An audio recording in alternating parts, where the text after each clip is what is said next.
Next up is chapter 3F, so we're really making our way through these things now. We're going to deal with the Switch 3. So I've got a Switch 3 unit here. If you've got one and you've hooked it up with a TRS cable to the foot switch jack, like we talked about originally in the connections chapter there, chapter 2, you're going to want to select the type of control that the Switch 3 does.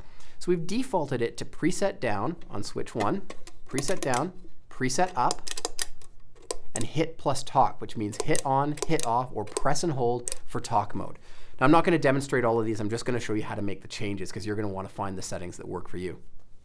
So in default here, that's what it does, that's the way it works. If you go over by 1 here, it sets to looping, which gives switch 1 is record and play, switch 2 is stop and clear, and switch 3 is undo, which means you can have a separate undo button and a separate stop and clear button. It really makes it a lot easier to loop. You can, doing your recording and play on one button, your stop and clear on another button. It also means it gets rid of any kind of that one button loop or burp of the audio when you're deleting, which is really great. So you would press and hold the stop clear button rather than pressing and holding the play record button. It works really well that way. And then of course undo being separate, you can use it as just a shot, if you want to add something.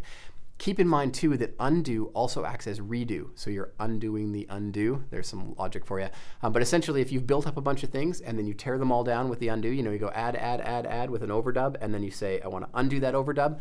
It's gone. Great. You want to add all those things back? Just hit undo again and it'll fire right back on there so you can actually bring stuff in and out. It's really, really cool. The next thing on our list is custom. So I move it over to custom from looping here. Now you see nothing changes, but that's because I haven't set anything yet. So what I'm going to do is I'm going to be able to assign to any one of the 3 buttons, button 1, button 2, button 3, those associate with switch 1, switch 2, and switch 3 on the switch 3.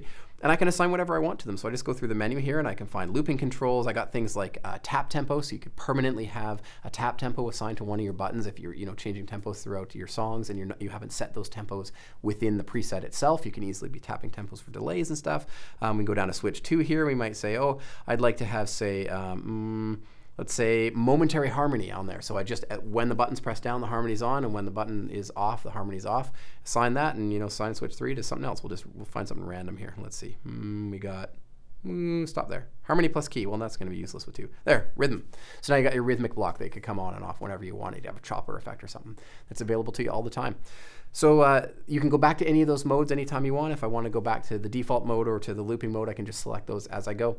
There you go. That's how you set up your Switch 3.